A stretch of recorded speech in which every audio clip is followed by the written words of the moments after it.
Welcome back. So obviously we want to end the month with what to do better, right? We've given you some strategies along the way, so that's good. I hope you're doing your homework, really figuring it out, becoming more aware, figuring out what some of your new phrases and those kinds of things are. So that's good. Maybe some of you are even making changes to rituals, which is also fantastic.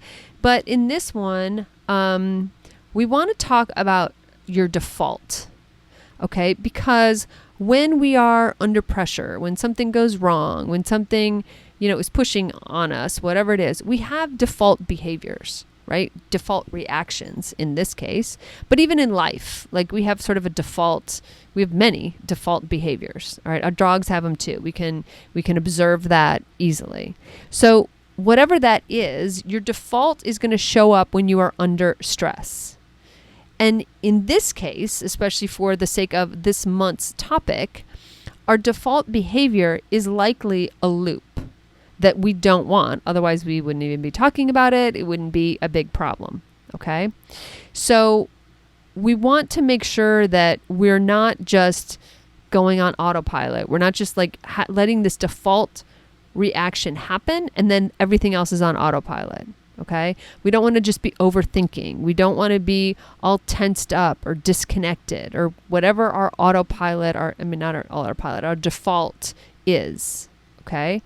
So if we don't like how we're handling mistakes, and i.e. this whole month, or we don't like how we're handling pressure or difficult moments, then we want to build a better default.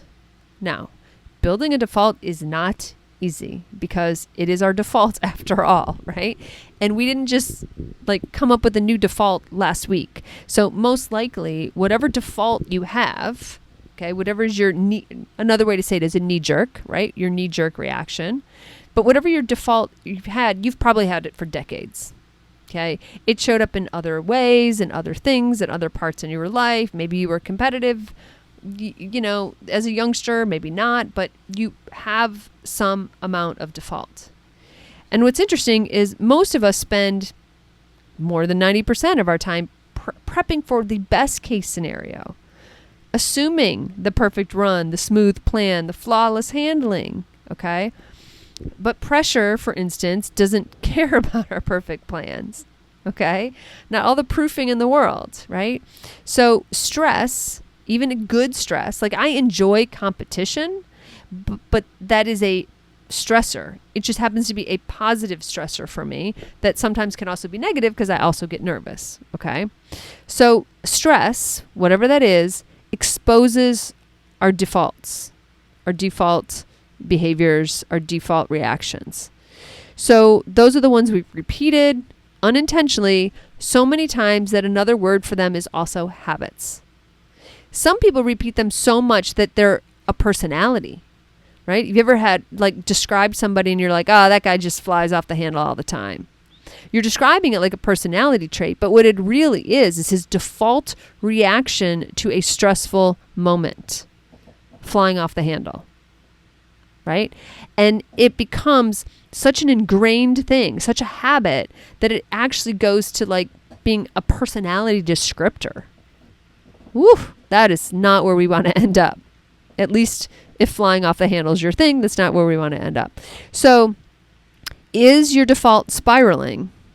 Then you're going to spiral. If your default is freezing, then you're going to freeze. Is it over correcting? Is it over analyzing? Is it rushing? Then that's what you're going to do. Okay? It is not a character flaw, though flying off the handle in anger might be, but it is not a character flaw that we're talking about. We're just talking about what has been reinforced in your past. What behavior has been reinforced? Okay? So we want to train new defaults, obviously, right? That's what this whole month has been. So we have to first start with identifying the ones we have. So when you look at your recent runs, especially any runs that didn't go the way you wanted them to go for whatever reason, I want you to ask yourself, what do I tend to do right after something goes wrong? How does my body react? What do I say to myself? Right? A lot of us is idiot. Oh, that was stupid. You're stupid. Right? What do I say to myself out loud or even internally? How does that affect my dog?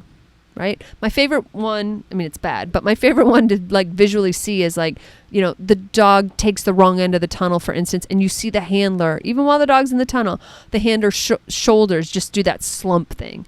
And they're like, oh, right? Does the dog notice that? 1,000%. How does that affect my dog? Like if I'm a shoulder slumper, right? When I make a mistake or I do something audible, like what does my dog do? Okay. Again, no judging, just observing. Because these are your current settings, right? Like if you were an electronic device, these would be your current settings, your operating systems. And these are the settings your brain, for whatever reason, has decided are the safe settings. This is safe mode. Okay?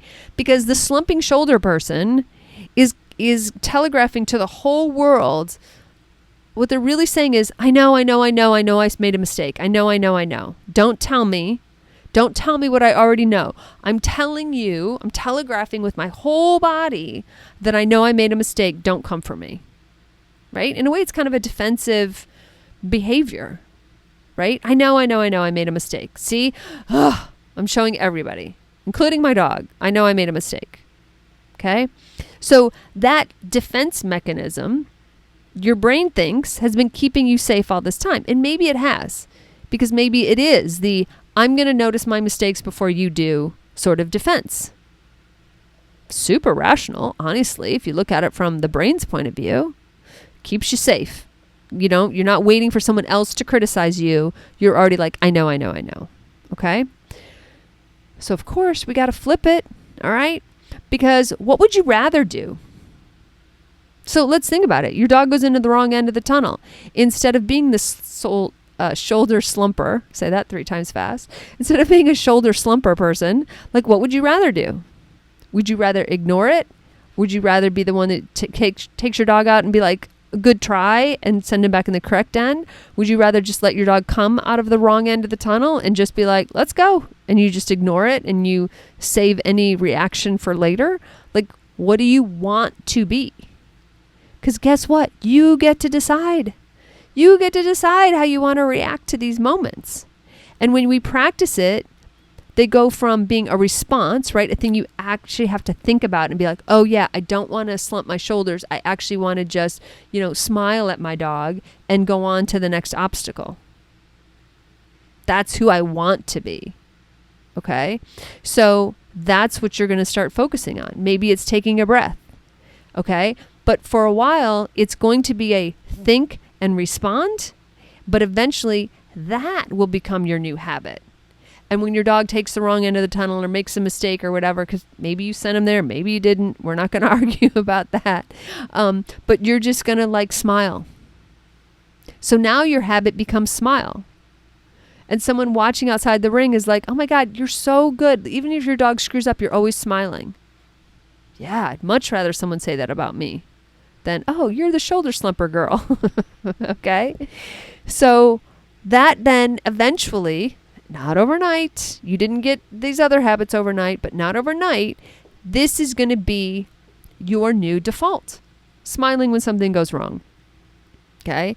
Or giving your dog more support instead of just checking out and being like, screw it, or forget it. Now the whole run's ruined, Instead, you're going to double down and you're going to be like, okay, that is my reminder that I was not checked into you. So I'm going to recheck in with you, dog, and I'm going to support you. Okay. I'm going to reset instead of spiral. Like I said, in the beginning, you will have to pause, think about your response and respond. But pretty soon, that will become your new reaction because that will be your new default. Now, what's important is you make it vivid. It has emotion. You feel the mistake coming and you make the different choice, and you feel how good it feels to smile at your dog instead of scowl or drop your shoulders. Okay? Next thing I need you to do is I need you to reinforce this behavior, again, outside of stress. Okay? You have to rehearse it. You have to practice it. You have to visualize it. You have to catch yourself doing the shoulder thing at the grocery store, when the line's too long or whatever. You have to catch yourself in other situations so that you can catch yourself, pause, respond. You've got to rehearse this. Just like we're visualizing what we would have done, right, to get ourselves back on track with an old run, you're going to visualize, hey, if I make a mistake, if this happens, this is what I'm going to do instead. And you got to practice it. You've got to rehearse. This is the part everybody skips. Okay. There are even times on an agility course where we know that we're not sure about a section of a course, right? We might even have a plan B for that section. If I'm behind, I'll do this. If I'm ahead, I'll do that, etc. But maybe if I have a mistake, this is what I'm going to do. It does not mean you are planning to make a mistake. It means you are planning to have a plan. That in case something happens, you know what you want to do. That you are making a choice ahead of time of what's going to happen. Okay? And that's true for all the runs, even outside of this loop thing, okay, that we've been talking about all month.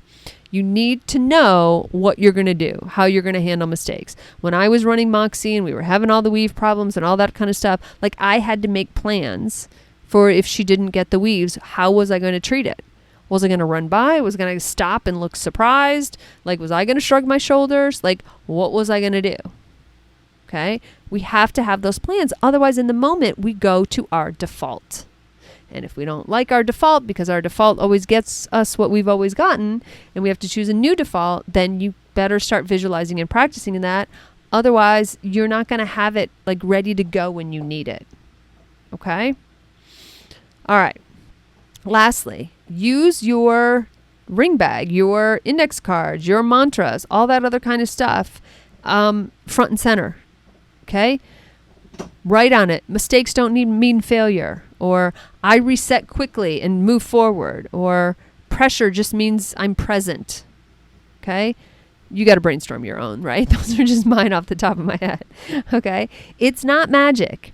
But you need to have a mistake be a handler cue, right? A reminder. So, when I make a mistake, I smile. When I make a mistake, I remind myself that I reset fast. Or when I make a mistake, I say to myself, reset, because it refocuses me in the present and I'm able to move on.